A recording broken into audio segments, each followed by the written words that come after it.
ahead, we undertook a great deal of operational security in Operational security, that translates into, from military speak into normal speak, is like, no, you didn't speak to him. we did have some conversations. Perhaps we can talk more in the next session. Welcome back to Freedom Forge.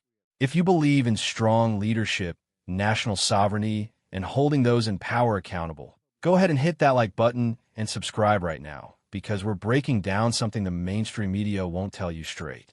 Today, we're looking at a tense Senate hearing involving U.S. military leadership, NATO involvement, and growing concerns about global conflict, especially around Iran and Ukraine. In this hearing, lawmakers questioned top military officials about whether NATO allies are actually supporting U.S. operations, whether they were even consulted before action was taken, and how Russia's growing military spending and oil revenue are fueling the war in Ukraine. What we saw was a lot of dodging. A lot of we'll discuss then a classified session, and frankly, not a lot of clear answers for the American people. Just a process announcement. We have two members that we're going to recognize, and at the conclusion of these two members, I won't recognize any more members in the public setting. So for those members in their offices and their staffs, if your members want to ask questions, you will need to direct them to the classified portion of this hearing, which will be held immediately after this in room 2212. And with that, I recognize the gentleman from Virginia, Mr. Vindeman. Thank you, Mr. Chairman. General Grinkovich, are NATO allies currently participating in support of U.S. efforts related to Iran? Congressman, NATO allies are providing access, basing, and overflight in support of our operations. Are they directly participating in any of the kinetic actions? No, sir, not to my knowledge. And prior to U.S. military action, were those allies consulted on a potential follow-on support requirement? Congressman, I'll defer to policy on that. I did not have any discussions with them on that.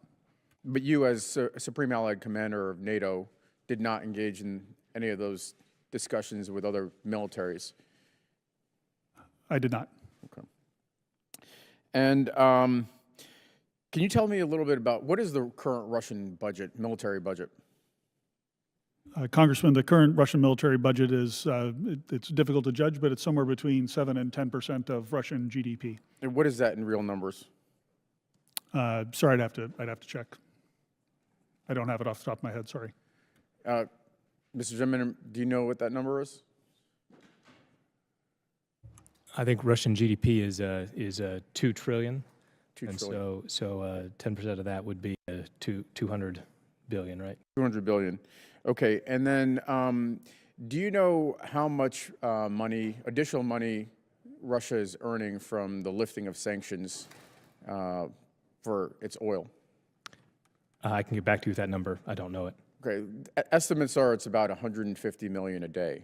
And so for the 30-day time period, we're talking about and I'm a lawyer by training, not a math guy, so I think that's, $4.5 billion.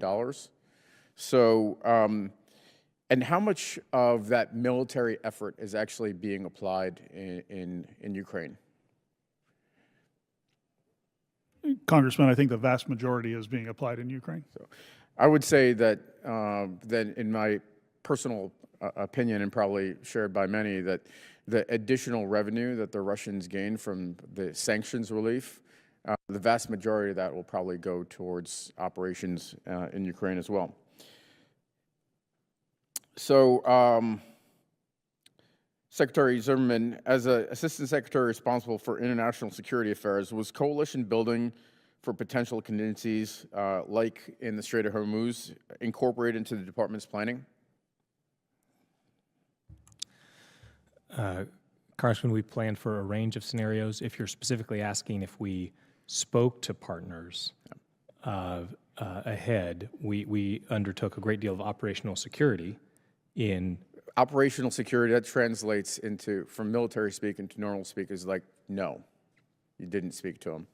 We did have some conversations. Perhaps we can talk more in the next session. All right. And did the department anticipate NATO or partner cooperation in the operations in the Middle East currently in Iran? We thought that there would be several NATO allies who would be lending a hand in terms of the ABO that we discussed earlier and things of that nature. But not in the kinetic sense. The department did not anticipate or want that. Is that accurate? Perhaps we can talk more in the next session about that. All right. Now the president seems to be asking for NATO military assistance. Is that accurate? I think he's asked for warships to help the free flow of energy and commerce through the strait. Okay. And do we have any of our NATO allies that have currently signed up for that? We are in conversations with them. Right now, as of this moment, have any of our NATO allies signed up for it? Maybe we can talk more in the next session. Okay. Well, I look forward to learning a lot more in the closed session, because I'm not learning a tremendous amount right now. I would posit this, that if we want our NATO partners to join us, it's probably worthwhile asking them ahead of time before we engage in a conflict, and on the back end say, hey, we would really like you to participate. But I look forward to learning more in the closed session, and thank you. I yield back with that. Gentleman yields back. Chair, now recognize. Now, let's get into it. Right out of the gate, Congressman Vindman starts asking the real questions. Are NATO allies actually participating in U.S. operations related to Iran? And what do we hear? They're providing access, basing, overflight support, but not direct military action. In plain English, that means America is doing the heavy lifting while our so-called allies sit on the sidelines. And this is where things start to get frustrating, because the next obvious question is, were these allies even consulted before the U.S. took action? And again, we get a dodge.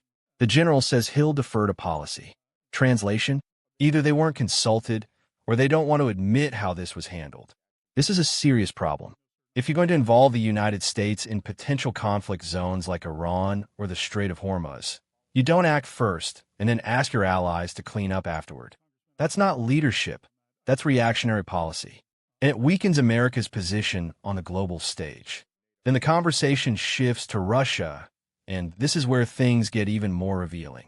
We hear that Russia is spending somewhere between 7 to 10% of its GDP on its military. That's massive. When you break that down, we're talking roughly $200 billion.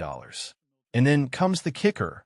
Russia is reportedly making about $150 million a day from oil, especially as sanctions loosen or are bypassed. Do the math. That's billions every month flowing straight into their war machine. And what does the official say?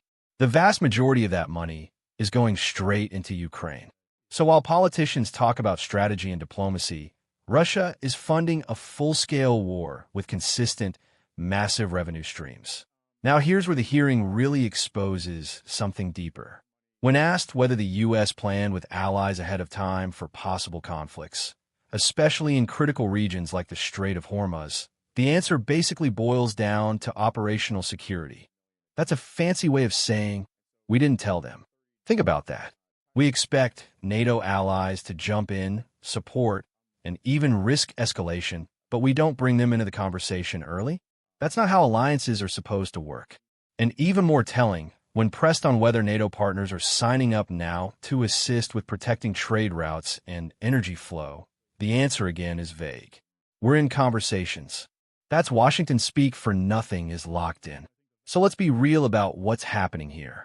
America is once again positioning itself at the center of global conflict, making moves first and hoping allies follow later.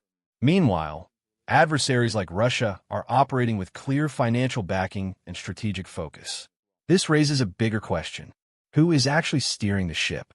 Because from what we saw in this hearing, there's a disconnect between military operations, diplomatic coordination, and political accountability. And when officials repeatedly push answers into classified sessions, it leaves the public in the dark. Now, I'm not saying everything should be public. Of course not. National security matters. But when basic strategic questions can't be answered in an open hearing, it should concern every single American. And here's my take. Strong leadership means planning ahead, coordinating with allies before action, and making sure America is not carrying the entire burden alone.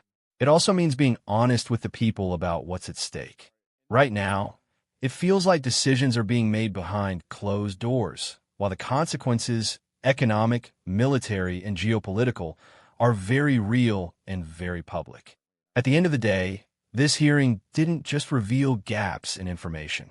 It exposed a pattern of uncertainty, lack of coordination, and a reliance on secrecy over clarity. And that's something we should all be paying attention to. If you found this breakdown valuable, make sure you like the video, subscribe to Freedom Forge, and stay informed, because the truth matters now more than ever.